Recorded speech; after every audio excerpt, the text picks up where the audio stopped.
Buenos días amigos, quería en esta ocasión, en conmemoración de los 50 años de la película El espíritu de la colmena, pues fue realizada en el año 1973 y estamos en 2023, por lo tanto se cumplen 50 años de esta memorable película en el cine español y quería leeros la crítica que se hizo en el libro inédito Filosofía y Cine en busca de la felicidad, causalidad y casualidad en lo encontrado en el cine, análisis de la belleza y estética de estos momentos cinematográficos. Es un libro escrito por Benjamín Santos Sáez y fue un trabajo realizado en 2014 para la Cátedra de Historia y Estética de la Cinematografía de la Universidad de Valladolid, tutorizado por el profesor catedrático Fernando Huerta Alcalde y valorado con la nota de matrícula de honor. Por lo tanto, vamos a proceder a leer el análisis de la película y vamos a intentar hacerlo lo más ameno posible. El espíritu de la colmena, 1973, de Víctor Erice. Nos sorprendemos ante textos del tipo, entrecomillado, el espíritu de la colmena, probablemente la más hermosa expresión en imágenes de cuantas hayan sido intentadas a lo largo de la historia de la cinematografía española, algo que convierte al film casi en un mito intemporal. Se cierra el entrecomillado, escrito en su momento, en 1992, por Emilio García Fernández. Y más si pensamos en que apenas su director, Víctor Erice, había hecho alguna incursión en el largometraje, debutando con este cuento con 33 años. El crítico, guionista y productor Elías Querejeta formaba parte de su equipo descubridor de talentos: Carlos Saura, Jaime Chávarri, Moncho Armendariz, Fernando León de Aranoa, y gran comprometido por convicción con el séptimo arte, con el que Erice mantenía relación, desde que impartía clases de cine en un colegio religioso y más tarde colaboraba en la difusión cinematográfica con el Cineclub de San Sebastián. Por entonces, Querejeta, Guipúzcoa, 1934-2013, había realizado un par de cortometrajes propios y había sido co-guionista en largometrajes como Los Inocentes, 1963, de Juan Antonio Bardén, con ciertos incidentes a lo largo de su producción y estreno. En 1962 colabora como productor ejecutivo en Noche de verano de Jorge Grau y en 1965 ya produce la película La caza de Carlos Saura, con la que conseguiría hacerse un hueco de reputación en el panorama cinematográfico español. Desde entonces ha desarrollado su carrera como gran potenciador del cine de nuestro país, intentando estar a la altura de los nuevos estilos y formas de comunicación en el nuevo cine europeo. Hablar de Elías Querejeta como productor no debe entenderse como de labor ajena a todas las tareas creativas de las películas en las que ha colaborado. De hecho, se le ha considerado una persona involucrada desde la idea inicial hasta la materialización final de la obra. Y, como dijo Emilio García Fernández en 1985, entre comillas, sus películas tienen un carácter concreto marcado por cierta complejidad ideológica. Entendemos el rol de productor como aquella persona que toma decisiones no solo económicas o realiza gestiones de planificación y de puesta a punto del material técnico y de los recursos humanos para el rodaje, sino que está presente en todas y cada una de las fases de cadena productiva de un audiovisual y adopta decisiones teniendo en cuenta al resto del equipo, aportando soluciones a cualquier incidencia o reflexión acerca del argumento y guión de la película y la representación del film. Estas decisiones influirán directamente en la estética y forma plástica y visual definitiva del producto terminado, aunque no se le considere, entre comillas, autor en sentido estricto. El joven Víctor Erice, Carranza, Vizcaya, 1940, estudió en la antigua Escuela Oficial de Cinematografía, situada en Madrid y fundada en 1947. Junto a él estudiaron otros por entonces jóvenes cineastas, ahora reconocidos, como el vallisoletano Francisco Regueiro y el salmantino Basilio Martín Patino. Como todo cineasta, Erice tenía sus películas favoritas que le hicieron entender el cine y empezó a crear sus primeros cortometrajes en formato 16 milímetros. En la terraza, 1961, y posteriormente cortometrajes en 35 milímetros, Entre vías y Páginas de un diario perdido, 1962, finalizando sus estudios en la promoción 1962-63 con el mediometraje Los días perdidos. En 1963 y 1967, respectivamente, colaboró como guionista y ayudante de dirección en el film El próximo otoño de Anxón Ezeiza y en el guión de Oscuros sueños de agosto de Miguel Picazo, excompañero suyo. Más tarde, en 1969, se produce su primera incursión como codirector en el largometraje Los desafíos, junto a Claudio Guerín y Luis Egea, producción de Elías Querejeta. Pudiendo considerar que su primera película largometraje como director único ha sido nuestra película de estudio El espíritu de la colmena, 1973, seguida de El Sur, 1983, y posteriormente El sol del membrillo, 1992, desde su última película ha seguido realizando cierta producción de aportaciones en proyectos artísticos varios. Alejados historiográficamente del año de su producción, hoy son muchos los textos y documentación que han descrito a esta película como especial y con un carácter único en la cinematografía española. La censura española del periodo franquista abordó su contenido contemplando el podría haber cierto mensaje escondido, pero la verdad es que sabemos que aunque no pasó desapercibida, esquivó toda posibilidad de verse prohibida en los cines y encandiló al por entonces Ministerio de Información y Turismo, que emitió varios informes que ensalzaban el carácter de obra de arte del film, calificándolo como no peligroso y con la única restricción de la calificación de edad para mayores de 18 años y menores de 14 acompañados. Cuestión que fue resuelta posteriormente por Querejeta, consiguiendo la calificación para todos los públicos. Fuente Isabel Arquero, 2012, página 17. El estudio realizado por Isabel Arquero describe perfectamente los hechos que acontecieron y las posibilidades que circulan alrededor de esta película.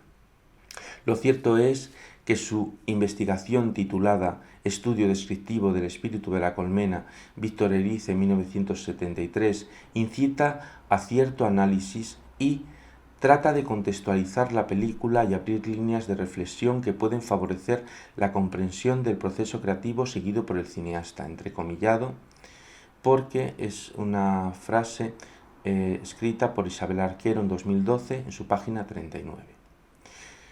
De hecho, entendemos que el proceso creativo es definitorio del proceso final de cualquier producción audiovisual, y es que en el caso del espíritu de la colmena no sería un caso aislado.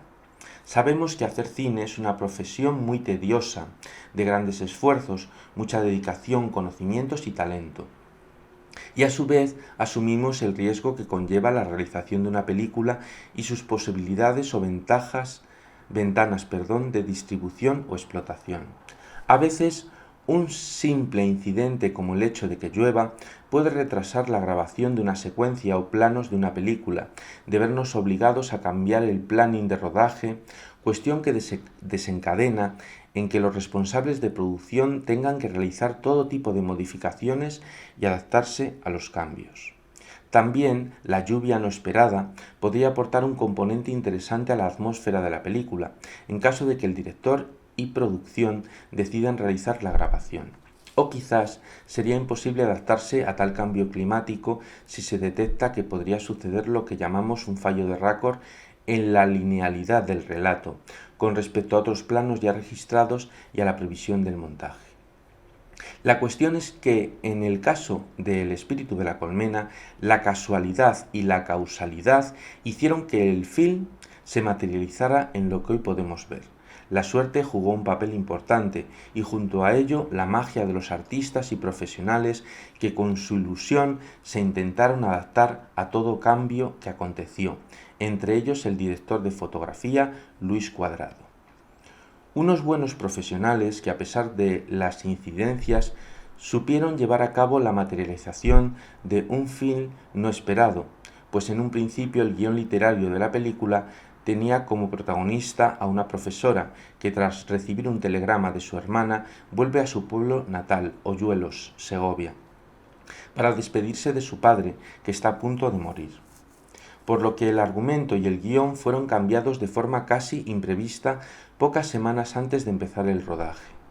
¿Qué ocurrió para cambiar el guión? Seguramente Erice y Ángel Fernández Santos, artífices del guión junto con Querejeta, dilucidaron otras posibilidades narrativas ante un momento intenso de lucidez, adaptándose a las circunstancias imprevistas que les acontecieron. El espíritu de la colmena fue por tanto el resultado de una mezcolanza de hechos y decisiones causales que acontecieron en ese momento, y la aportación de la mera casualidad o el destino para que en las líneas de la historia del cine español quedase grabada esta obra como indispensable para todo cinéfilo. Destacamos, para reiterarnos de este hecho, algún dato de las entrevistas realizadas a Víctor Erice y al actor Juan Margallo, el fugitivo, aportadas por Isabel Arquero en su estudio descriptivo de la obra. Entre comillas, el cuadro de San Jerónimo, por ejemplo, lo encontré en la casa donde rodaba. El azar puede intervenir en la realización de una película y a veces no siempre claro para bien. Se cierra el entrecomillado de Víctor Erice, Isabel Arquero, 2012, página 644. Entrecomillado también, yo no tenía ni representante. Me enteraría de que iban a hacer una película y llevaría una fotografía. En aquellos tiempos no se hacían tantas pruebas. Ahora hacen pruebas para cualquier papel y a mucha gente. Se cierra el entrecomillado de Juan Margallo, Isabel Arquero, 2012, página 646. Otro entrecomillado. Cuando vivía en Cáceres y no podía ser actor, aprendí a hacer juegos de magia solo, de los libros. Algo que él, Erice, no podía saber de antemano. Aunque ha pasado mucho tiempo y no recuerdo cómo, seguro que le diría que sabía hacer juegos de manos con una moneda y que podía hacerlo con el reloj para atraerme la atención de la niña. Se cierra el entrecomillado de Juan Margallo, Isabel Arquero, 2012, página 646. Por tanto, no cabe duda que ciertos factores de casualidad enriquecieron la narración y sus posibilidades, la estética y belleza del resultado, sumado a otros factores causales como la excelente interpretación de Fernando Fernán Gómez o Teresa Gimpera o la fotografía de Luis Cuadrado. Ya no solo la casualidad puede intervenir, por tanto, en el registro de una toma, sino que la casualidad puede intervenir en la planificación a priori de la toma registrada. La belleza de un plano, de una escena o de una secuencia puede tener un factor suerte y, por tanto, su estética. La naturalidad de esos momentos puede hacer irrepetible un acto, con lo que el resultado sería distinto si no se dieran las mismas circunstancias. La belleza de lo auténtico quizás tenga que ver con eso, que no se sospecha, o que a sabiendas se intuye y enriquece de hermosos momentos, evitando que pueda hacer artificiosa una imagen. Nadie mejor que el artista creador puede ser consciente del proceso cognitivo y la lucidez ante la obsesión de materializar su obra con la mayor destreza. Pero, ¿qué es lo que hace intemporal a esta obra maestra del cine español? Quizás las obras maestras no son de ninguna manera intemporales por sí mismas, y por tanto tampoco lo es de esta manera El espíritu de la colmena, pues para que esta película se haya convertido en un hecho materializado en intemporal, ha necesitado del apoyo del inconsciente colectivo, sin el cual la obra se vería desprovista del mágico poder de sugestión y significados que le otorgan esta característica. La importancia de esta obra maestra podría estar relacionada con su forma estética, tanto en su argumento y guión definitivo como en su aportación plástica, auditiva y visual.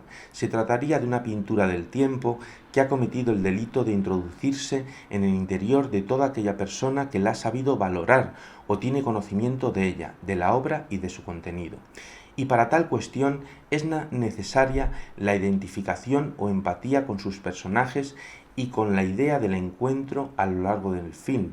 Ya sabemos que este estudio, este libro, En busca de la felicidad, filosofía y cine, trata mucho sobre el encuentro y lo encontrado. La estética poética del espíritu de la colmena no puede limitarse a aspectos compositivos o formales de la imagen, fotográficos, visuales o auditivos, etc. Elementos que son sumativos de carácter total de la obra, pues la obra debe ser valorada en su conjunto, aunque el conjunto sea la suma de todas sus partes, que no podemos evadir, y en cuyo caso el orden de los factores no afecta a la suma, pero sí el tratamiento y omisión de los factores propios de este lenguaje elíptico que sí afectan al significado y por tanto también a su estética. De hecho, los significados comunicados e interpretados por el espectador influirán en la percepción y apreciación de la belleza del film. La componente formal o sintáctica, la destreza en su manipulación artesanal, aporta una cierta semántica que evoca un resultado pragmático o función social. La sintáctica del espíritu de la colmena responde a ciertos factores casuales y causales que hemos descrito anteriormente, entre los que están implicados el buen hacer y el azar, la supervivencia y el instinto con el objetivo de la realización última del fin, el consciente, la razón y el inconsciente. La semántica, comunicada por la forma, las palabras o diálogos, la kinesia o los gestos, las acciones, la imagen en sí misma, de los escenarios o localizaciones, de los momentos cinematográficos del encuentro y sus omisiones, el fuera de campo, la elipsis o el no vacío, conforman su progresiva variedad de interpretaciones tendente a no fin o infinito de posibilidades, sin acotación precisa de significados. Esta acotación imprecisa de significados es la que de forma pragmática convierte a la obra en intemporal. La belleza de esta imprecisión hace que la estética del film, más allá de forma visual y auditiva, no esté definida claramente y que el observador pueda participar en la construcción de estos significados que abordan una vertiente histórica y psicológica de la sociedad y del individuo, y que incluso ideológicamente se comunique sin transmitir un posicionamiento claro. Que se retraten unos hechos y acciones que a su vez se manifiestan libres y puros, que en su forma hacen que el espectador se sitúe de una forma inconcreta y confusa, incitando a la reflexión crítica y libre. Su forma es incapaz de herir cualquier sensibilidad, pues cualquier acción u hecho reflejo de la cruda realidad es evadido con una comunicación sutil, que suprime lo grotesco y rudo que pudieran mostrar ciertas imágenes si se mostrasen explícitas. El umbral con lo siniestro está presente, las lindes están claras, y allí la belleza siempre está presente, pues no se atraviesa esa frontera salvo en su insinuación.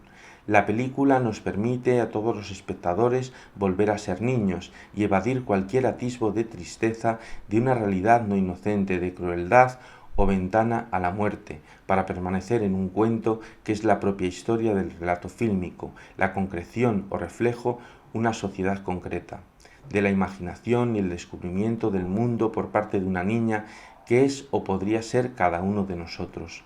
La mirada de Ana hacia el mundo que le rodea, su vulnerabilidad y autenticidad, fragilidad y pureza de espíritu, aparte de descubrir los artificios creados por un mundo adulto, permanecerá intacta a lo largo de toda la película.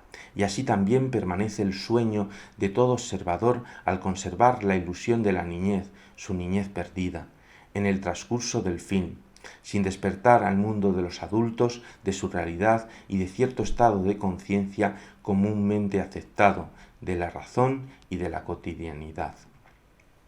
Este punto de vista empático hacia Ana, de todo observador, que, vivo, evoluciona en el descubrimiento del entorno hasta abandonar la ingenuidad y desconocimiento implícito en la niñez y la juventud que nuestro personaje aún conserva, es el que hace que esta obra sea intemporal y trascienda al tiempo.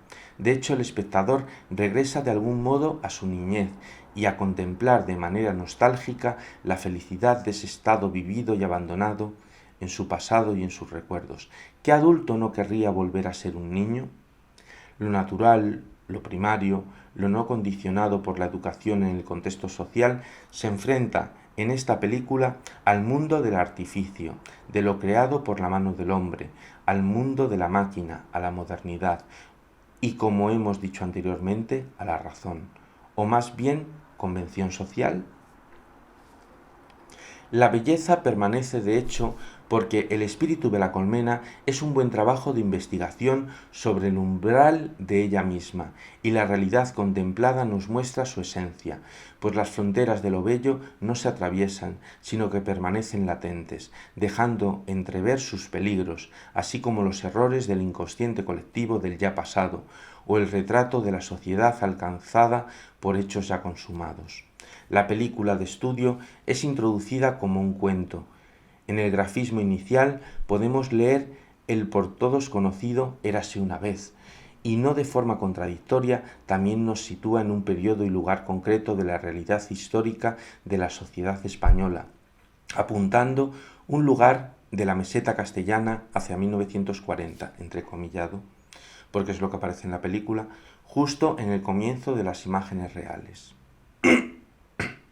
El enfoque dado por Víctor Erice hace que desde el comienzo de nuestra historia el discurso etnológico que se trata aparezca envuelto en una atmósfera de cuento, el estudio de la comunidad humana de la aldea segoviana de Hoyuelos, extrapolable a cualquier otra localidad de España de posguerra. Nos sirve de ejemplo para describir de manera sutil el retrato de la sociedad de 1940.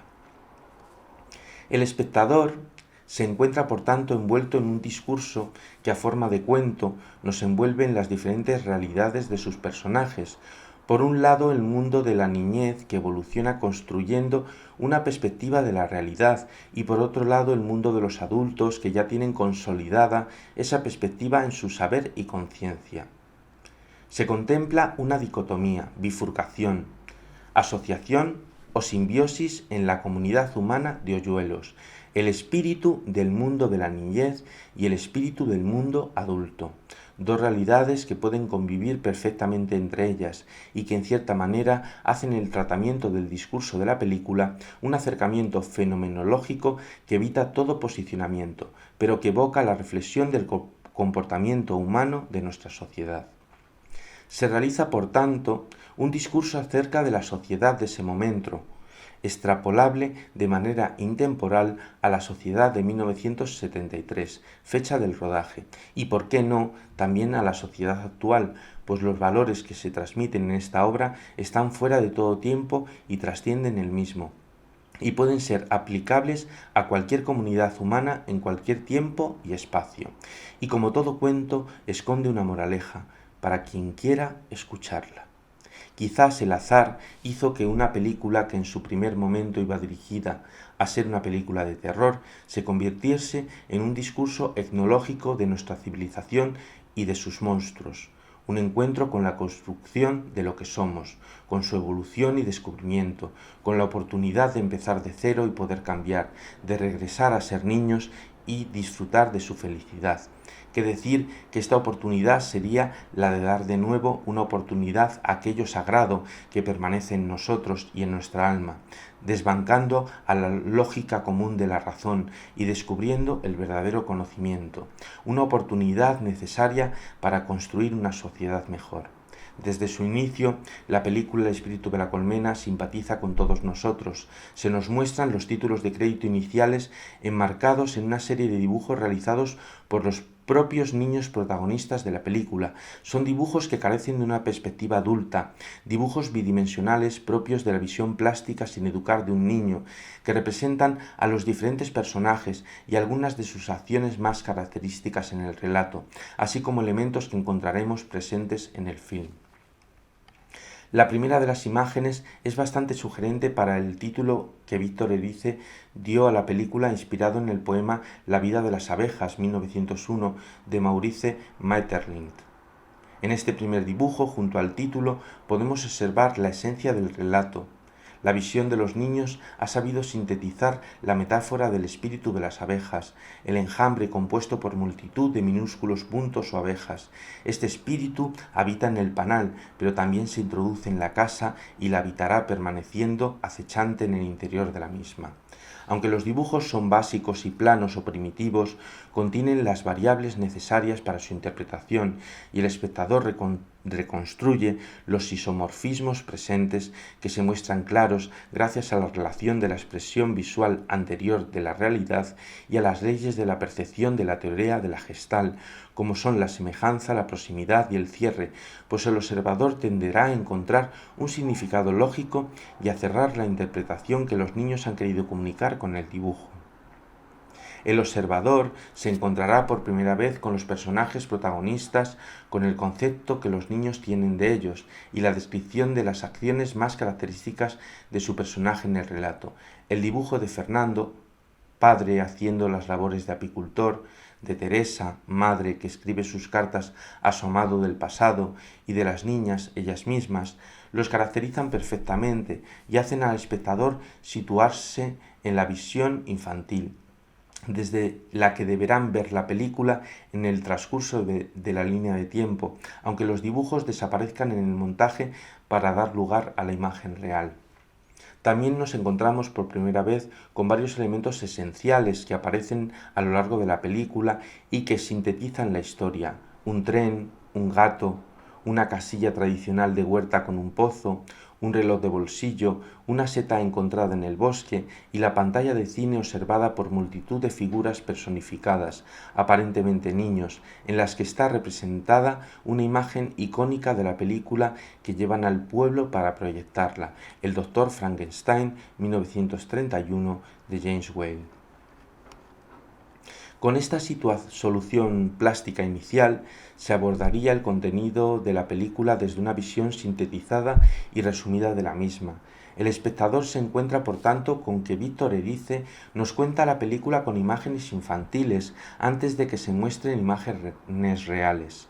Las imágenes podrían completar su significado con la voz de un narrador al estilo de las sesiones de Linterna Mágica precursoras del cine. En su lugar nos encontramos con una música hipnótica que nos avisa de la esencia estética de lo que vamos a ver a continuación, unas imágenes cuyo tratamiento escapa a la realidad más objetiva del relato cerrado, pues el posicionamiento marcado por las directrices de Erice al espectador nos sitúa en la perspectiva subjetiva de la niña Ana. Y es esta perspectiva la que nos hará reconstruir las imágenes reales en nuestra imaginación, construyendo nuevos significados que contengan una nueva lógica de las cosas, que no por ser infantil será menos real. Quizás el dibujo infantil, perteneciente a la música de Luis de Pablo, exprese la importancia de la misma en la película, pues se representa al compositor como a un mago, con su capa y un sombrero de copa, propio de la profesión. Un mago capaz de hipnotizar, sorprender, engañar, influir y guiar u orientar al espectador con su música. Imagen y sonido serían, por tanto, lenguajes que marcan las directrices de lectura por parte del espectador. El grafismo introductorio, antes contemplado, de Érase una vez, un lugar de la meseta castellana hacia 1940, cabalga entre las imágenes infantiles representativas de la realidad del relato fílmico y las imágenes reales de los fotogramas. Se nos indica claramente que lo que vamos a ver en el contenido de la obra es la dicotomía entre dos verdades. La retórica que Erice utiliza es la de situarnos en la perspectiva infantil de un niño.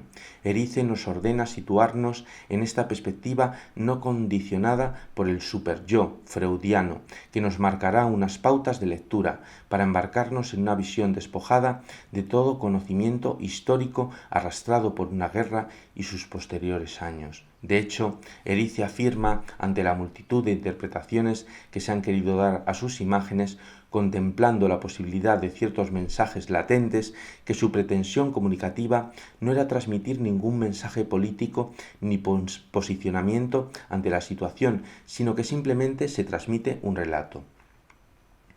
Entre comillas, me preocupa, siempre me ha preocupado, el exceso de significación, también de intenciones, que a veces se suele atribuir a ciertos aspectos de esta película.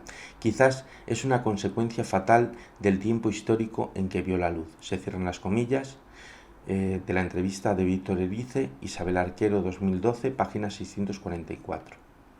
Las imágenes recurrentes al encuentro en la película El Dr. Frankenstein del monstruo con la niña cerca del lago nos sitúan en el condicionamiento y la previsualización hacia un paralelismo narrado en la historia de Erice, ideas que el espectador entrelazará de manera inconsciente con lo acontecido en la película que vemos. Se nos marca otro sendero a seguir, ya no solo el de la visión subjetiva de la niña Ana y la antítesis de la visión del mundo de los adultos, sino el de la extrapolación de los conceptos que adoptamos de la película de terror de James Whale, 1931. Por tanto, el monstruo Frankenstein podría ser considerado como una alegoría acerca de la idea del descubrimiento de todo lo que rodea a la niña Anna Torrent, los monstruos y riesgos del mundo que la rodea, tratada a modo del montaje intelectual de atracciones, utilizado por directores como Sergei Eisenstein en sus películas La Huelga, 1924, en la que se interrelaciona la masacre de los huelguistas con el sacrificio de reses en un matadero, u Octubre, 1928, en la que se hace un paralelismo entre la idea que suscitan otros elementos. A su vez, se produce un paralelismo entre el monstruo Frankenstein, que será ligado al personaje del fugitivo con el que se encuentra Ana en esta historia. Ella será incapaz de percibir los peligros, pues no posee aún conciencia de ellos. Y quizás se nos mostrará el otro lado del monstruo, frágil y a su vez también sin conciencia, sin maldad, perseguido por la norma, por el espíritu dominante.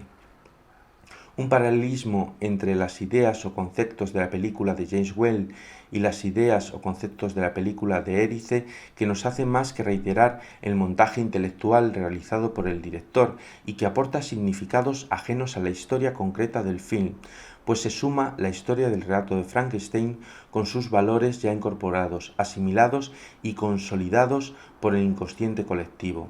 Podríamos decir que la estética de la película está influenciada directamente por ciertos paralelismos entre significados provenientes de ciertas representaciones, signos y símbolos.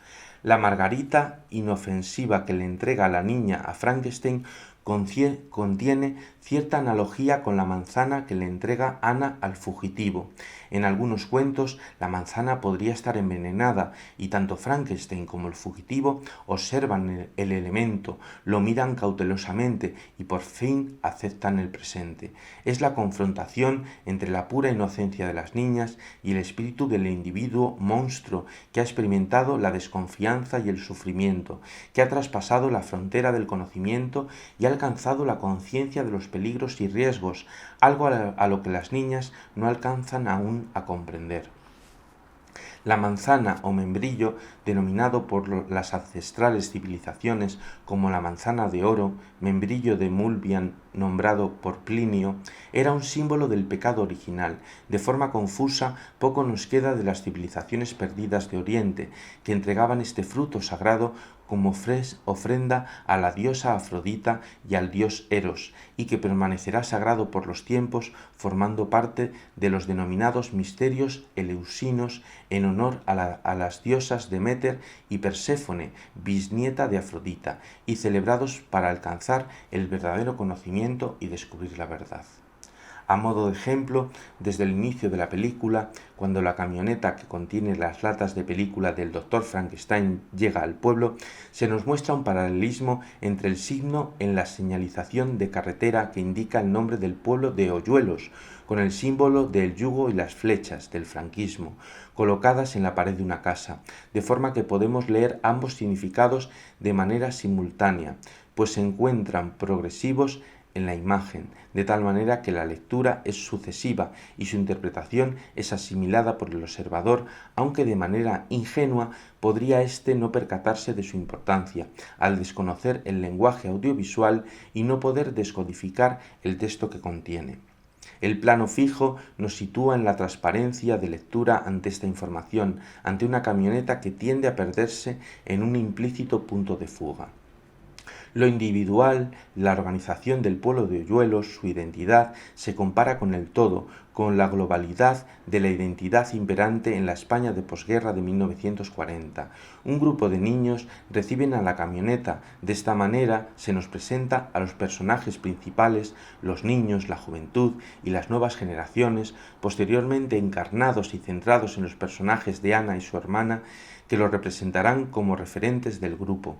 Se tiende a una asociación o simbiosis de individuos y confrontación entre las diferentes especies o asociaciones interrelacionadas en la narración fílmica.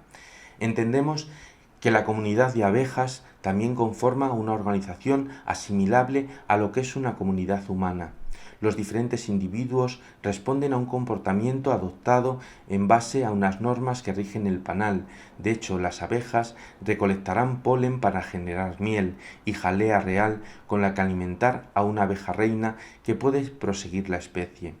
En la colonia de abejas también existen castas, las de las abejas obreras y las abejas reinas que llegan a serlo consumiendo jalea real. Al igual que las abejas siguen un adoctrinamiento quizás instintivo por la subsistencia del panal, los niños son educados conforme a unas directrices y normas propias de las convenciones sociales de la comunidad. Se les enseñan las cuestiones más básicas de la naturaleza humana y también a saber ver. El cine llega al pueblo siendo una forma de enajenación de la realidad presente para muchos de sus miembros, además de una forma de entretenimiento.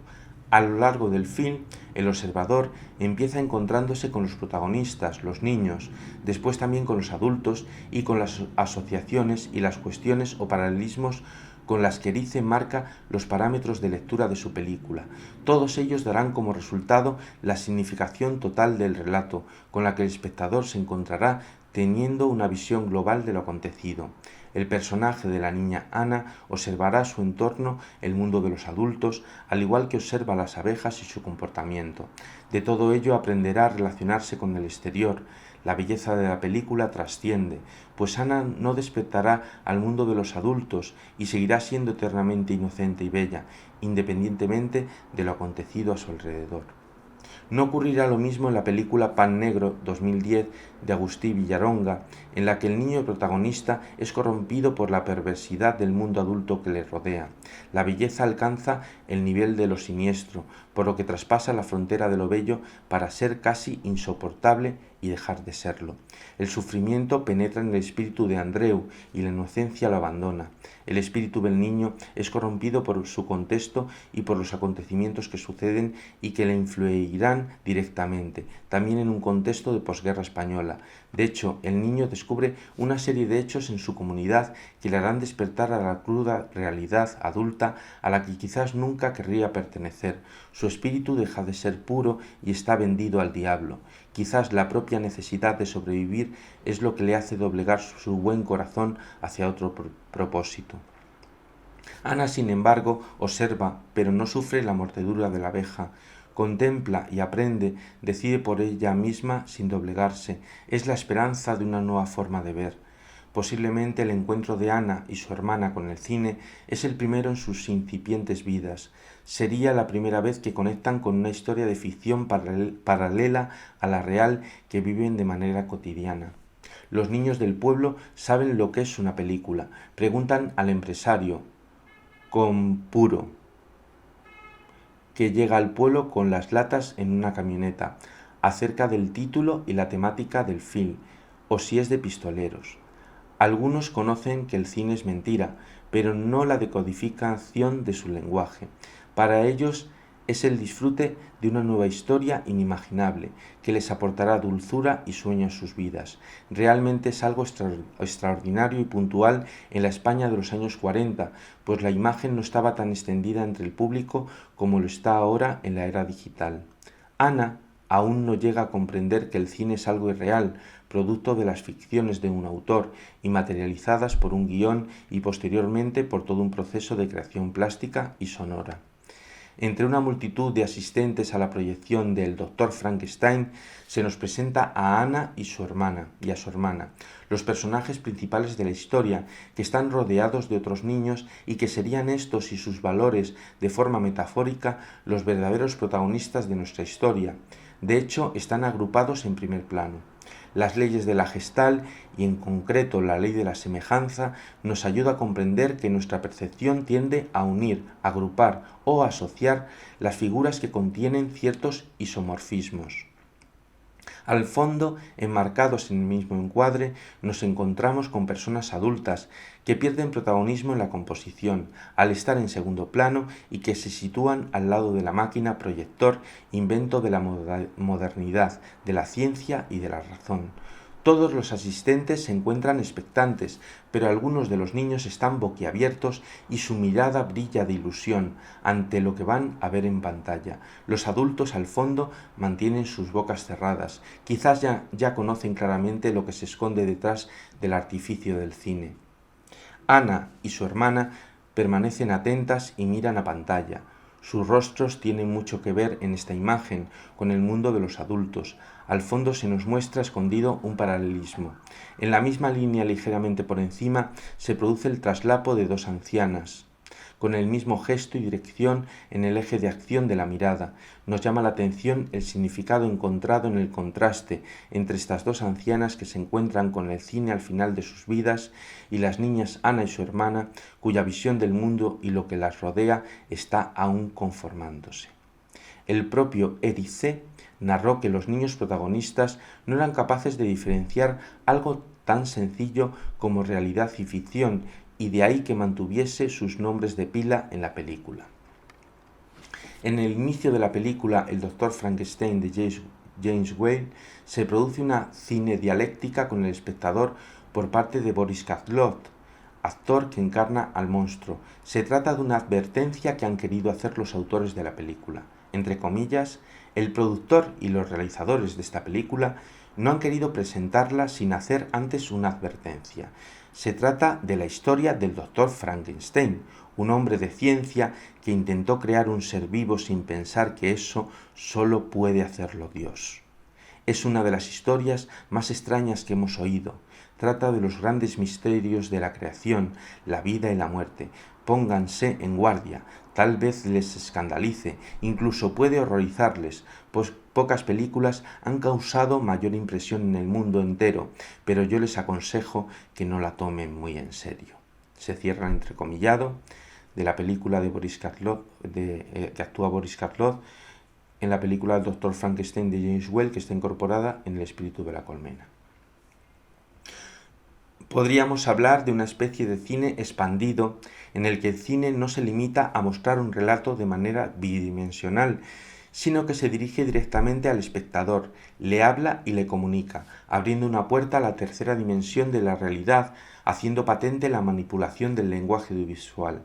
Se descubre el artificio del cine al estilo de películas como El barco de los locos, 1965, de Stanley Kramer, en la que nos encontramos a uno de los protagonistas, pasajeros de un barco, el actor Michael Dunn, conocido por su baja estatura, que habla a la cámara de la misma forma. Sin embargo, en esta ocasión, el protagonista nos habla introducido en el mismo relato. En El espíritu de la colmena, Boris Karloff introduce la película desde otra línea o dimensión exterior al relato del film, pero dentro del mismo, delante de un telón que se abrirá para dar comienzo a la misma. Entre comillas, me llamo y este es un barco de locos. Yo también lo estoy. Ya irán conociéndoles a todos. Esta bañera es un verdadero manicomio. Damas emancipadas, deportistas, enamorados, aficionados a los perros, señoras alegres, judíos tolerantes, enanos, de todo. Y quién sabe, si se fijan con atención, quizás se encuentren a ustedes mismos a bordo. Esto es lo que dice el actor Michael Dunn en El barco de los locos de Stanley Kramer. Está entrecomillado. Ambas películas, de forma similar, hacen tomar conciencia de la existencia de un espectador que está presente como observador y como interpretador de lo acontecido en el lado del espejo.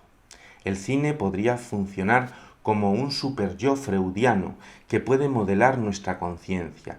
De hecho, son varias las teorías de este tipo, como la teoría del politólogo Harold Willis Laswell, 1902-1978, denominada de la aguja hipodérmica o de la bala mágica, en la que se nos delata el poder de persuasión, así como propagandístico de la imagen y de los medios de comunicación de masas. Estaríamos, por tanto, ante un arma de gran potencial para hacer creer al espectador cuestiones y valores, una herramienta perfecta para vender ideas y marcar unas pautas de comportamiento en el compendio de la sociedad. Los mensajes transmitidos penetran en el interior de las personas, al igual que lo hace una aguja médica, llegando a formar su líquido parte del cuerpo. Sin notarlo, los mensajes formarían parte de nosotros mismos e influirían en nuestros gustos y creencias. La decisión por parte de Erice y del montador de la película, Pablo G. del Amo, de dar mayor importancia a estas imágenes introductorias de la película Frankenstein no puede ser arbitraria. Por algún motivo causal se ha decidido mostrar esas imágenes y darles mayor relevancia significativa que a otras del film. También el sonido del film cabalga en otras escenas. Se oye a lo lejos, desde la casa de Fernando y Teresa, los padres de los protagonistas. Entre comillas, hay que vigilar a ese que usted ha creado. Hágame caso, puede ser peligroso. Se cierra el entrecomillado, se abre otro entrecomillado. ¿Qué pasaría si no fuésemos nunca más allá de lo descubierto? ¿Nunca quiso mirar más allá de las nubes y las estrellas o saber por qué los árboles crecen, lo que convierte la oscuridad en luz? Se cierra el entrecomillado, se vuelve a abrir otro entrecomillado. Le ha aturdido el éxito, despierte y vea la realidad. Se cierra el entrecomillado. Por tanto, la película de Erice no solo plantea la frontera entre realidad y ficción en el entorno óptico de lo real, sino que nos habla también del cine dentro del cine y de su poder, del poder de fascinación de la imagen y de las fronteras entre realidad y ficción que en el mismo se barajan y cuestionan, a veces de manera confusa, fronteras que a su vez los personajes de Ana e Isabel, su hermana, están empezando a entender. En los dos fotogramas que contemplamos anteriormente, son fotogramas de las dos niñas, de la niña Ana Torrent viendo la pantalla de cine, que se encuentran fragmentados por el montaje en dos planos diferentes e intercalados por imágenes de la película Frankenstein, podemos observar cómo el cine logra cautivar a Ana, quien acaba enderezando y subiendo la altura de su cabeza, mostrando mayor atención al relato y abriendo la boca completamente entusiasmada y expectante. Este encuentro es formidable. La belleza de las imágenes nos narran el momento en el que Ana se encuentra poseída e hipnotizada por el cine y empatiza completamente con la película. La comunicación entre la protagonista y los autores de la película es plena. La parte implícita del lenguaje del cine ha cumplido su función. Curiosamente, Ana y su hermana están presenciando la frescura de unas imágenes que han llegado a formar parte de los títulos más representativos de las cintas de terror de la historia. A pesar de tratarse de una película producida por Universal Studios, uno de los principales estudios norteamericanos, podemos contemplar ciertas anomalías formales propias de un cine de corta edad. Presencian el encuentro de la niña que ha ido a jugar con su gatito a la orilla del lago por el monstruo de Frankenstein. En este preciso momento podemos observar la falta de continuidad o raccord en las imágenes de la película de James Whale, una ligera panorámica vertical en plano medio de la niña que sigue su movimiento al levantarse del suelo, mientras a su vez sustenta a su gatito en los brazos, es empalmada al corte con un plano general que respeta el movimiento, la mirada y el eje de acción del personaje. Pero mágicamente la niña ya no está sujetando ese gato que ha desaparecido completamente del encuadre.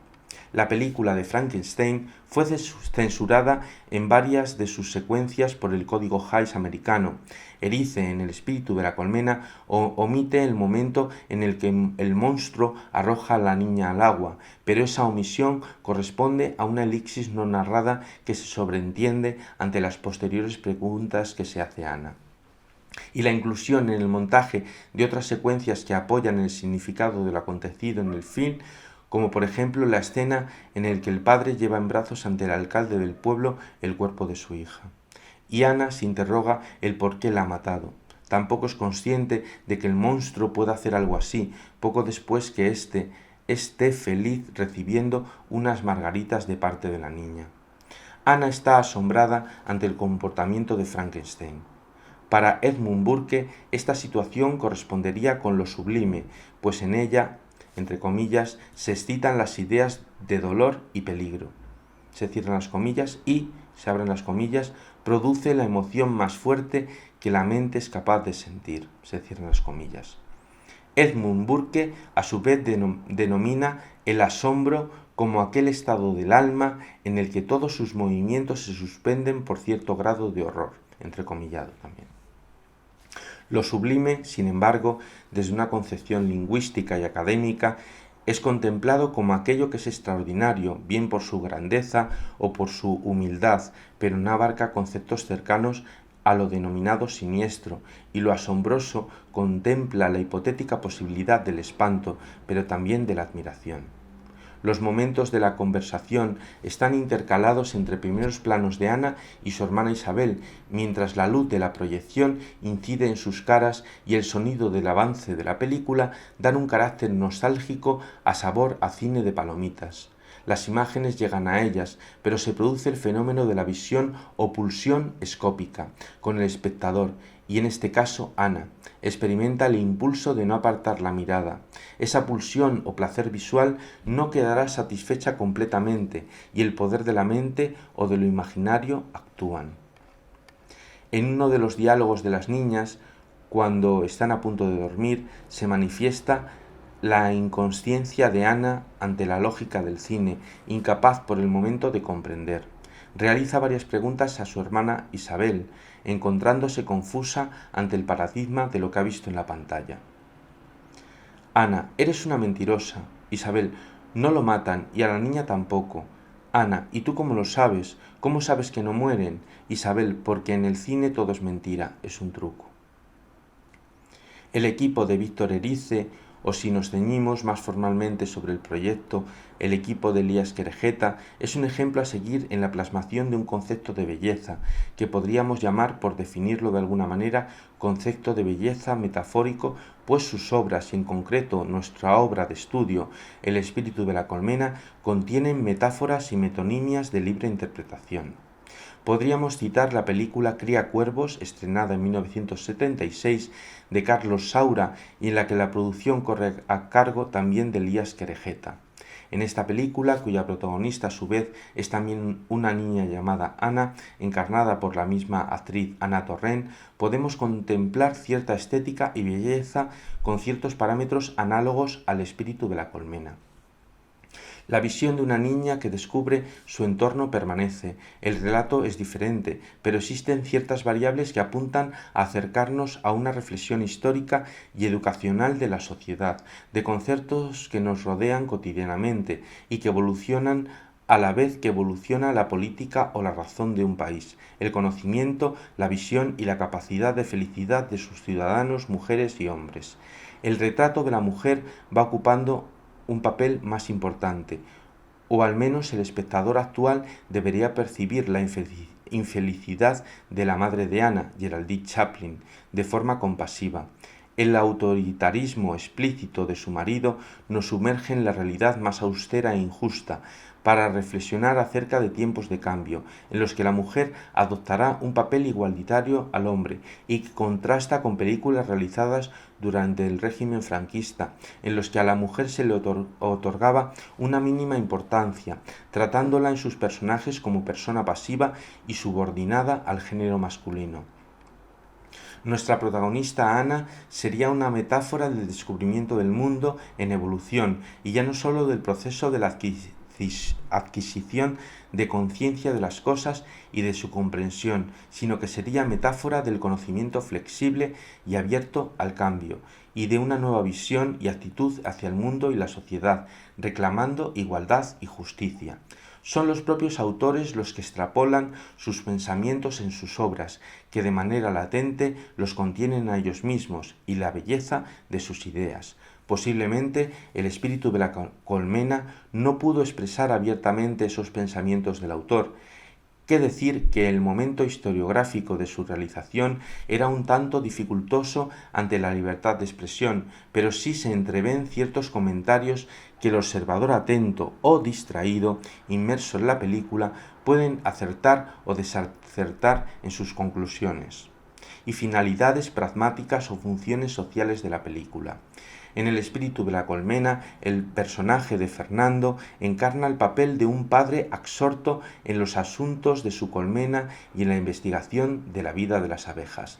Alguien a quien yo enseñaba últimamente, esto entre comillas, alguien a quien yo enseñaba últimamente en mi colmena de cristal el movimiento de esa rueda tan visible como la rueda principal de un reloj, alguien que veía a las claras la agitación innumerable de los panales, el zarandeo perpetuo, enigmático y loco de las nodrizas sobre las cunas de la nidada, los puentes y escaleras animados que forman las cegueras, las espirales invasoras de la reina, la actividad diversa e incesante de la multitud, el esfuerzo despiadado e inútil, las ideas y venidas con un ardor febril, el sueño ignorado fuera de las cunas, que ya acecha el trabajo de mañana, el reposo mismo de la muerte, alejado de una residencia que no admite enfermos ni tumbas. Se cierra el entrecomillado, locución de Fernando Fernán Gómez en El espíritu de la colmena.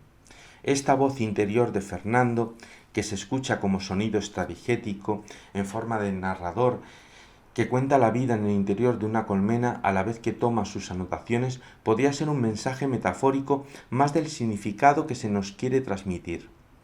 La imaginación de Fernando, escribiendo en su diario, alterna con otras imágenes en plano detalle, planos cortos en montaje analítico o externo, que describen el panal y el ajetreo de sus inquilinas, las abejas y los zánganos.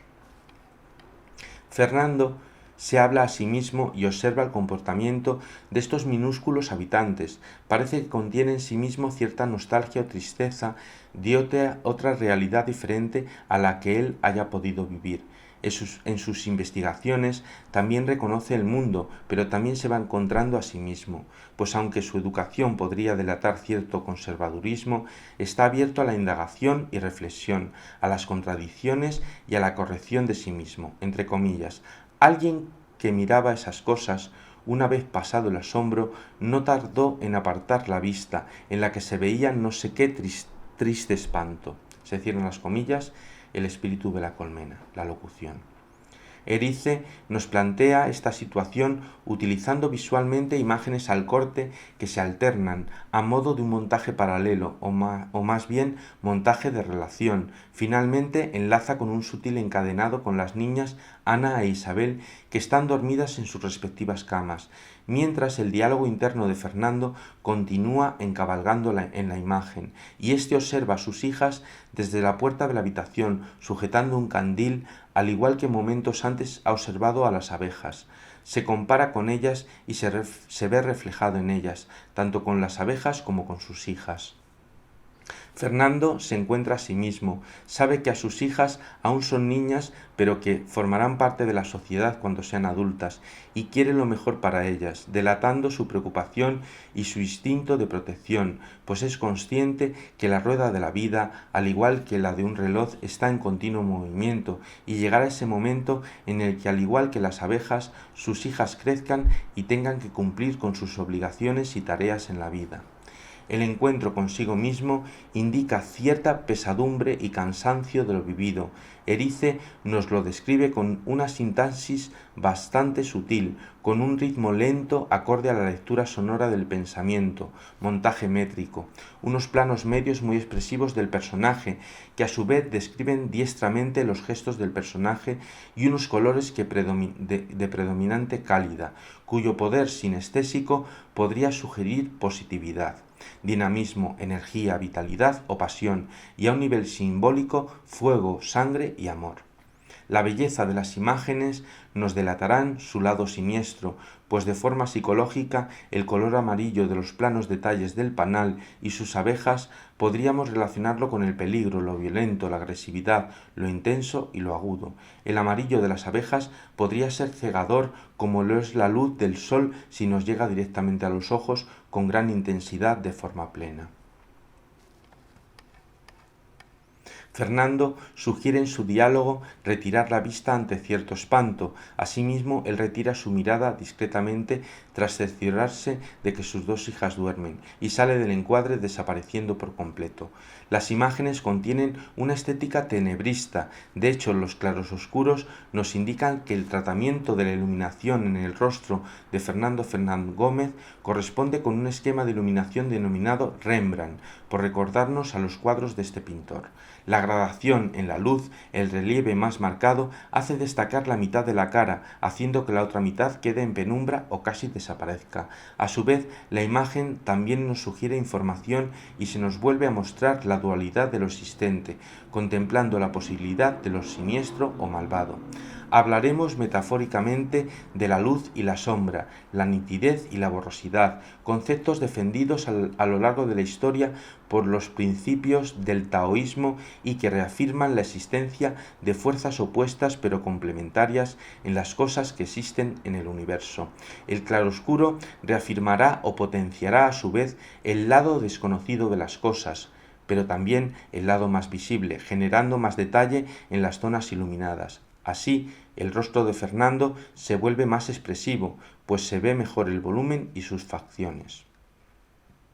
Nos resulta interesante cómo Erice remarca ciertas imágenes como el detalle del tachado del texto que nos plantea de forma interiorizada, así como un encadenado de su primer plano con el plano exterior de la ventana de su oficina en la casa. En este plano encadenado podemos ver cómo su rostro arroja una potente sombra negra sobre la pared. A su vez, el reflejo de la luz del interior conforma un punto concentrado de sobreexposición en el positivo de la película que recae sobre su cara, contrastando brutalmente con la zona más oscura de sombra sin detalle. También la ventana, cuyos cristales conforman un mosaico en vidriera con figuras regulares hexagonales, iguales a los hexágonos de la estructura de los panales generados por las abejas, recae sobre la mitad de su cara. Se provoca así una imagen confusa del rostro de Fernando, que deja de tener detalle para perder nitidez y convertirse en una imagen confusa que nos denota visualmente cierta deformidad, connotativa de significados metafóricos con el rostro del propio monstruo Frankenstein.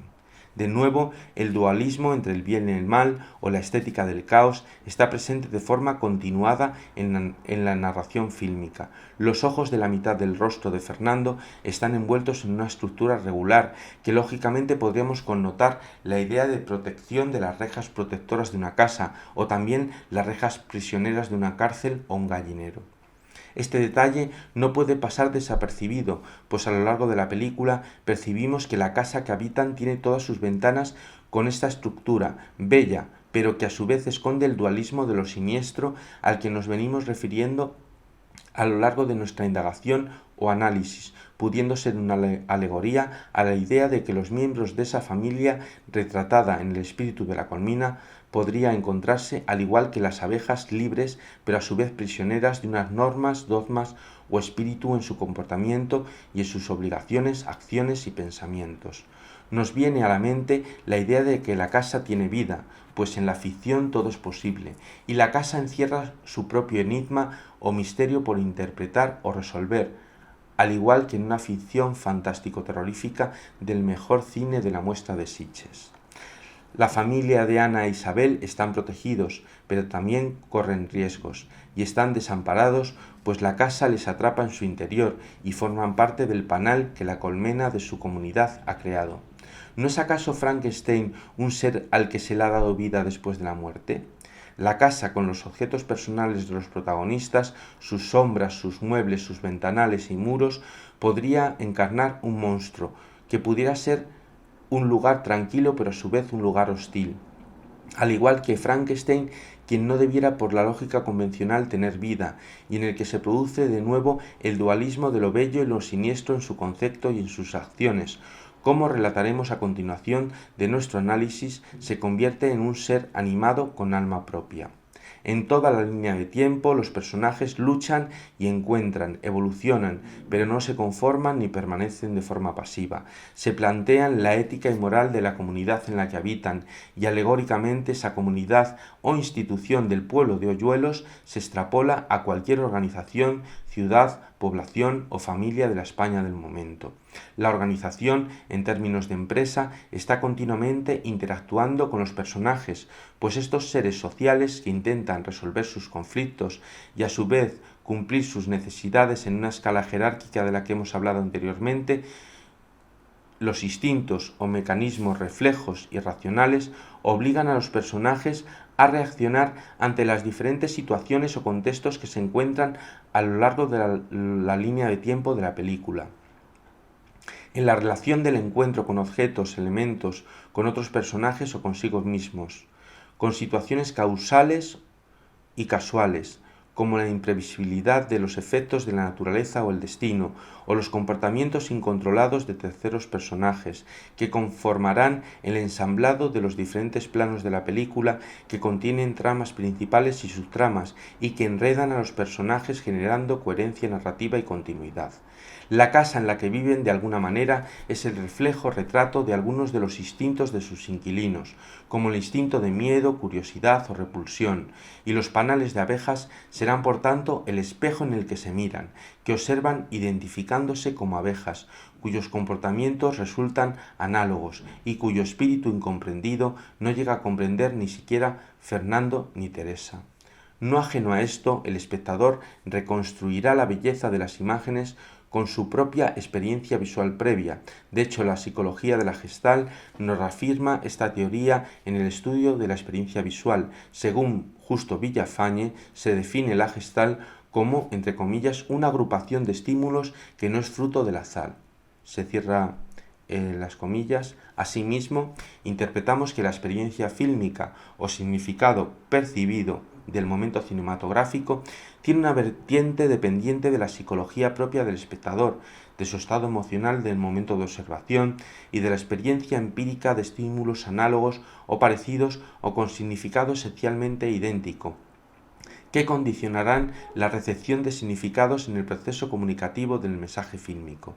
A su vez, si esta psicología heredada y la componente aprendida tienen una connotación negativa, los significados percibidos estarán arrastrados hacia la negatividad con un posible coeficiente de correlación o error estadístico de entendimiento considerable, por lo que la belleza podría degradarse y percibirse en otra gradación en su escala, más cercana a la fealdad, a lo que afirmamos que la componente subjetiva del observador para el entendimiento y concepto de belleza o fealdad es muy influyente.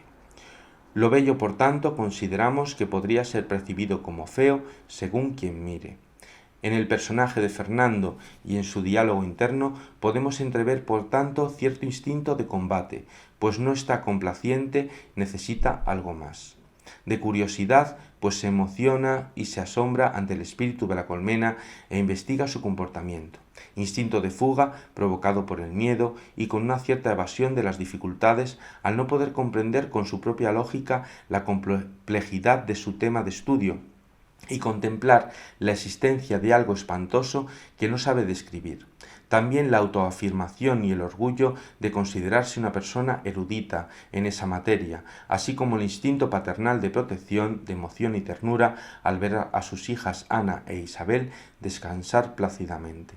A su vez, Fernando querría conservar esa mirada o visión infantil e inconsciente del mundo que le rodea. Su deseo de sentirse vivo y feliz queda velado por una aparente seriedad y su posición como padre de familia. En el fondo, le gustaría rememorar viejos tiempos o acercarse a las cosas y realidades, como a un juego de su infancia. Es bastante consciente de los riesgos de la vida y parece que necesita evadirse de la propia realidad consigo mismo. Teresa duerme en una cama aparte, y no se muestra en las imágenes que compartan momentos de intimidad. Parece que están destinados a habitar el mismo techo por un imperativo legal. La soledad ahoga a sus personajes que intentan evadirse y huir de la situación en la que se encuentran. Realmente están solos. Una atmósfera encantadora de paz y cordialidad es la que hace de su entorno agradable, pero de forma latente existe una gran desilusión. El gallo canta marcando las horas que pasan, al igual que nos da información de la hora del día, el sol o un reloj. Todo evoluciona, pero ellos, los personajes, se encuentran prisioneros y estancados en su presente, del que desearían huir. No es tanto así para Ana e Isabel, que están comprendiendo la realidad que les rodea, y no llegan a percatarse de esos pequeños detalles, de los que los adultos sí son conscientes, aunque les cueste poder explicar o describir, ser sinceros consigo mismos, o no les quede más remedio que soportar de forma pasiva el superyo. El superyo freudiano hace las labores de control y supervisión de la limitación que debe regir su comportamiento. Teresa sobrevive, enviando aquellas cartas que desea a un amor del pasado que no volverá y que recuerda con nostalgia, con el que desearía reencontrarse. Quizás la situación no es la más apropiada para que eso pueda ser posible, aunque en el fondo su espíritu se intenta rebelar contra las normas preestablecidas. Se encuentra atada a la obligación y al instinto de protección de una familia, sumado al estigma social o miedo que correspondería a una mujer divorciada o soltera de los años 40 y a las represalias de los poderes imperantes del momento. Entre comillas, aunque ya nada pueda hacer volver las horas felices que pasamos juntos, pido a Dios que me conceda la alegría de volver a encontrarte. Se lo he pedido siempre, desde que nos separamos en medio de la guerra, y se lo sigo pidiendo ahora, en este rincón donde Fernando, las niñas y yo tratamos de sobrevivir. Salvo las paredes, apenas queda nada de la casa que tú conociste. A menudo me pregunto, ¿a dónde habrá ido a parar todo lo que en ella guardábamos? No lo digo por nostalgia. Resulta difícil volver a tener nostalgia después de lo que nos ha tocado vivir en estos últimos años, pero a veces cuando miro a mi alrededor y descubro tantas ausencias, tantas cosas destruidas y al mismo tiempo tanta tristeza, algo me dice que quizá con ellas se fue nuestra capacidad para sentir de verdad la vida. Ni siquiera sé si esta carta llegará a tus manos. Las noticias que recibimos de fuera son tan pocas y tan confusas. Por favor, escribe pronto, que sepa que aún vives. Recibe todo el cariño de Teresa. Es un texto, se cierra el entrecomillado, de Teresa en el espíritu de la colmena. Así, con estas palabras, nos encontramos con el personaje de Teresa, una voz interior en forma de narrador, cuyo sonido no pertenece al encuadre. Nos describe a la madre de Ana e Isabel, su situación, sus emociones y su contexto. Mientras escribe su carta esperanzadora, mira a la ventana, metáfora de una abertura o salida al exterior, un intento simbólico de derribar los muros de esa casa y el yugo con las flechas que nos encontramos en la pared de la casa al principio de este cuento. La ventana le servirá para escapar de su realidad presente. La fuerza de su mirada marca un vector o eje dirigido a la búsqueda de sí misma, de su verdadero amor y de la felicidad. Consciente de la realidad, sobrevive recreando ficciones e ilusiones. Su mirada atraviesa psicológicamente toda frontera física o material tras los muros de su casa y la ventana, situándole en la ilusión de un reencuentro más bien irrealizable. Tan solo el destino y la casualidad o causalidad permitirán que su deseo culmine. Erice, mediante un gran plano general en cámara fija y con angulación en ligero picado, describe y potencia la pequeñez y vulnerabilidad e insignificancia del ser humano y en concreto de Teresa frente a todo lo que le rodea. Ella se dirige en bicicleta a la estación, representada metafóricamente con el infinito, incierto y desconocido, como lo es el horizonte de la imagen, cuyo fin no logramos concretar. Allí pasará un tren que lleva el correo. El camino por el que Teresa transcurre se pierde en ese horizonte, al igual que podrían perderse sus ilusiones. La incertidumbre y el riesgo forman parte de su vida, pero a ella solo le queda la esperanza, y por pequeña e insignificante que parezca, es una luchadora que se mantiene despierta y activa, junto a su ilusión mantenida en pie con la fe de creer que existe algo más allá, que la realidad que le ha tocado vivir. La mirada de Teresa se cruza con la de un soldado que mira, también por la ventana, y cuya mirada, al igual que momentos antes la de Teresa, se percibe fuerte y segura, pero deseosa y nostálgica, atravesando toda barrera física. Erice nos lo narra mediante un plano contra plano entre ellos dos, aunque en silencio mantienen fija la mirada, compartiendo cierta complicidad de deseo y de huida. Cada uno de los personajes tiene un destino, y en ese momento la casualidad ha hecho converger a estos dos personajes para que compartan una fugaz ilusión no encarnada, pues se percibe como Teresa sustituye a su ser amado, del que ni siquiera sabe si está vivo, por la figura de ese desconocido que viaja en el tren en el que ha depositado la carta. Magistralmente, Erice vuelve a repetir este gesto. La duración o longitud de los planos entre Teresa y él parece ir acompasada por cierta fórmula métrica en el que el montaje que respeta un ritmo del sonido natural del tren alejándose de la estación, y a su vez la estética parece la de un tiempo condensado o ralentizado. El significado de la mirada de Teresa no sería el mismo que hemos descrito si no se reiterase este gesto, pues Erice ha dado importancia a esta información y desea que el espectador ensamble los significados de estos dos planos que se alternan y se yuxtaponen.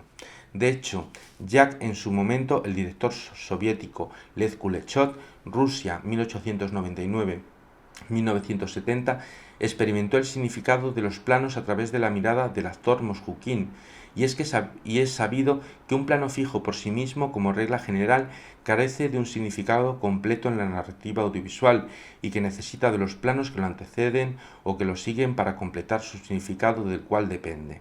Teresa se guía por su instinto de supervivencia y necesita cubrir las necesidades primarias de socialización contempladas en párrafos anteriores con la pirámide del psicólogo Maslow. En la película Calle Mayor, 1956, de Juan Antonio Bardén, se nos narra esta historia de estigmatización y desigualdad hacia la mujer por parte de un grupo de jóvenes de su ciudad. No se trata en este caso de un divorcio, pero sí de una situación en la que Isabel, con 35 años, se ha quedado soltera y es objeto de burla por estos otros protagonistas. Esta realidad pudiera acercarnos en cierta manera al conservadurismo social o discriminación hacia ciertos patrones o arquetipos que se alejan de la generalidad del comportamiento o arquetipo común. Así podemos acercarnos a un relato en el que a una señorita muy agraciada físicamente, con estudios y buena persona, se le humilla y califica de solterona. En el espíritu de la colmena, Ana e Isabel serán la luz del relato. Su comprensión del mundo les aleja de la sórdida y austera práctica realidad, y en ella se puede encender la luz de la esperanza en los siguientes nuevos relatos que surjan de los nuevos conocimientos. Tanto en la ficción como en la realidad, a veces difícil de diferenciar, por lo que de ficción pueda contener la esencia de esta última, su espíritu debe dejarse libre para que así tengan mayores oportunidades de reencontrarse con la felicidad y con la desilusión soportada por sus mayores al no haber hecho realidad sus sueños.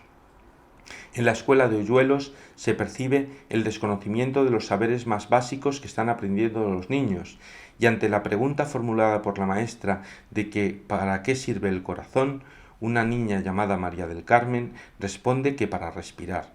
La respuesta es tomada como graciosa de forma natural y se nota cómo los demás niños quieren participar activamente y responder a la maestra la respuesta correcta.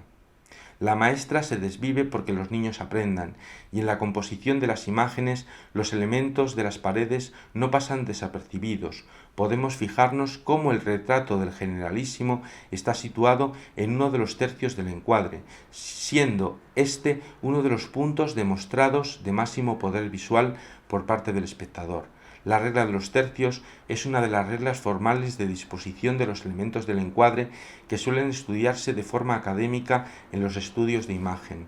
No es por tanto casualidad que Erice haya situado la cámara respetando este punto de vista, que alterna con otros planos más abiertos, dando una visión general del escenario. Los elementos del cuerpo del muñeco Don José son colocados de manera educacional para que los niños aprendan el funcionamiento de las diferentes partes principales del cuerpo. La maestra indaga en que los alumnos respondan acerca de las partes que le faltan a don José, preguntando a Ana, que permanece callada, y cuya respuesta no es inmediata. ¿Cuál es la parte que le falta al muñeco y que es muy importante para poder vivir? Su respuesta, en cierta manera insegura, se ve reafirmada por el chivatazo de su hermana Isabel, que se encuentra próxima y por detrás de ella, sentada en un pupitre, en el momento en el que Ana se levanta para responder.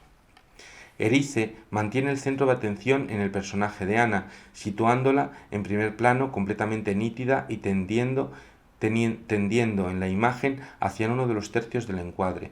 Mediante esta disposición está dirigiendo la atención y mirada del espectador para que éste no se distraiga con el fondo, o al menos lo haga en segundo lugar. La figura de Ana sobresale con respecto al fondo, en el que se encuentran otros alumnos y en primer término, con poca profundidad de campo o desenfocada, su hermana Isabel. En primer plano de Ana aumenta la expresividad que se ha querido denotar con respecto a la sugerencia descriptiva de los planos más largos o más abiertos, como los planos generales, que se dirigen a describir las acciones más que las expresiones del rostro, como en este caso. Un picado expresa la fragilidad de Ana, que coloca los ojos al muñeco don José. Y mediante un plano detalle se describe la acción concreta que se acaba de realizar, con la que Ana asimila y se encuentra con el conocimiento de que los ojos sirven para ver. La maestra destaca la importancia de estos órganos. Don José ya puede ver, entre comillas. Que cabe decir que sin la visión de la que estamos hablando no sería posible percibir el fenómeno cinematográfico y que aparte de tener los ojos para ver de forma fisiológica, también hay que aprender a ver más allá de la mera función del órgano. De hecho, las imágenes iniciales de los títulos de crédito en las que se nos muestran dibujos infantiles relacionados con el relato, podemos contemplar como la forma de ver del mundo infantil. No tiene una construcción tridimensional, sino que tan solo contempla las dos dimensiones. Y hay que saber ver, para que después poder construir o crear. Es decir, sin la educación adecuada dirigida a decodificar las imágenes reales y de la ficción, no podemos construir otras imágenes con un criterio sólido, en el que podamos jugar con la sintaxis de forma creativa, como lo hacen los autores de esta película. Es gracias a la visión y al fenómeno de la persistencia retiniana, así como al fenómeno psicológico phi, por los cuales percibimos las cosas de nuestro alrededor y que acontecen delante de nosotros con la impresión o efecto de movimiento. El espíritu de la colmena es una película que transcurre de forma lenta. De hecho, se da lugar a que el espectador pueda contemplar los planos de forma tranquila. La duración de los fragmentos tiene un poco más de longitud de lo que necesita el espectador para poder asimilar la información esencial. Erice ha querido, por tanto, marcar un ritmo lento, acorde a la tranquilidad y naturalidad de esta aldea castellana. No será hasta el planteamiento de una de las últimas secuencias cuando se da un ritmo más violento, acorde con la agresividad del argumento, y en el que el espectador percibe mayor tensión con lo sucedido en el relato.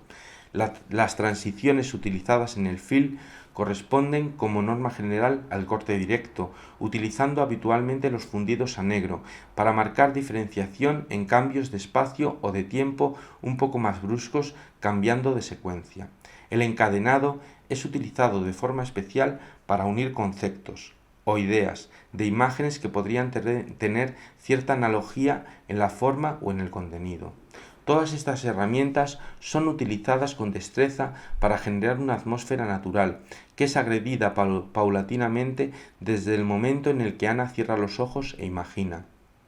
Y mágicamente atrae la presencia de un fugitivo en la casa con el pozo que su hermana Isabel le muestra, engañándola para que crea que el monstruo de la película Frankenstein está allí.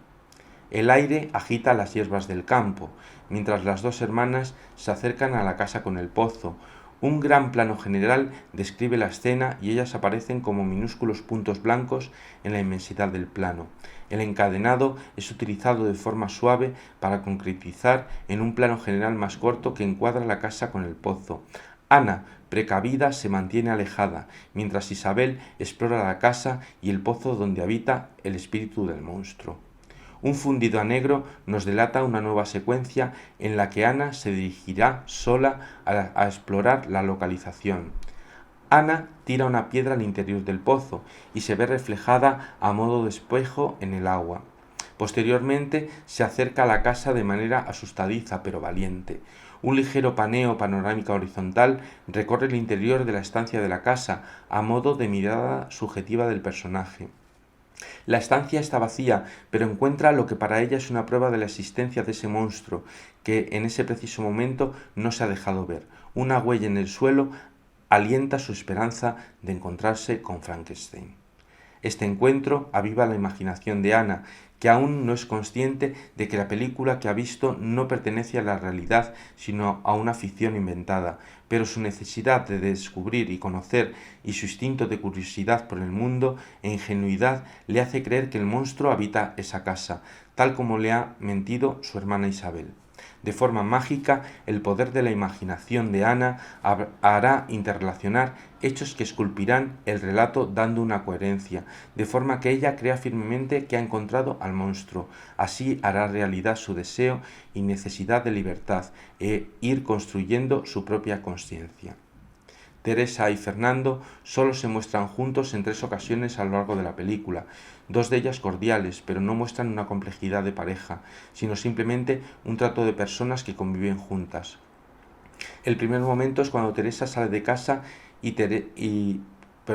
el primer momento es cuando Fernando sale de casa y Teresa le lanza el sombrero desde la ventana principal de la fachada de la casa que habitan. El segundo momento es en el desayuno cotidiano, en el que tan solo Ana e Isabel mantienen cierta comunicación de hermanas. Y en el último y tercer momento, ya justo en el desenlace del film, Teresa sí muestra un cariño hacia Fernando, pues lo arropa, le cierra el libro y le quita las gafas para que esté más cómodo durmiendo encima del escritorio. A su vez, le apaga la luz del candil. Parece que Teresa ha empezado a valorar aquello que tiene, después de que su hija Ana se perdiera en el bosque. De hecho, en uno de los momentos quema una carta después de leerla. Parece que ese pasado por el que luchaba debe morir para siempre. Las imágenes religiosas están presentes a lo largo de la película y de forma simbólica nos aportan información de la realidad histórica e ideológica de los personajes en un contexto confesional de la religión católica. Los santos y los arcángeles decoran la casa y protegen de los riesgos y peligros que les acechan, aparte de dejar abierta la posibilidad de la existencia de lo metafísico y trascendental. La relación entre Ana e Isabel es buena. Ellas juegan y se divierten, aunque Isabel está mintiendo a Ana, aprovechándose de su ingenuidad e inconsciencia. No solo le ha dicho que el monstruo habita la casa del pozo, sino que también gastará una broma pesada a Ana haciéndose la muerta. Una vez más, las imágenes de este film nos sumergen de forma sutil en las diferentes formas de representación, con un acercamiento a la metaficción, haciendo un guiño a los orígenes del cine y con ello también indirectamente a los orígenes de la pintura e incluso al espectáculo del teatro, cuya forma estilística de representación se distancia y se mantiene desde los orígenes del cine. Plinio el Viejo aceptaba que la pintura se habría creado al circunscribir con líneas el contorno de la sombra de un hombre, entre comillas. Así, en sus textos nos cuenta la historia de la hija de un alfarero que traza las líneas de la sombra de su amado para recordarlo en su ausencia. De manera no casual y aportando cierta simbología, podemos ver en el comienzo de la secuencia en la que Ana está escribiendo en la máquina del escritorio de su padre y hay un cuadro de San Jerónimo al fondo, la descripción con planos cortos a través de una panorámica compleja y oblicua que recorre la escena del cuadro, terminando en la cabecera que se encuentra a los pies del santo, símbolo de la muerte como hecho natural de la vida, que hay que tener presente y como recordatorio para encauzar la vida santa, desposeyéndose de los bienes materiales y dedicándose a lo espiritual. El respeto a cierto misticismo. Sí fue casualidad que ese cuadro estuviese en la casa y fuese aprovechado en la realización de la película como atrezo que aporta significados. La dualidad de lo bello y lo siniestro vuelve a estar presente, pero abordado de manera natural dentro del proceso evolutivo del ser humano.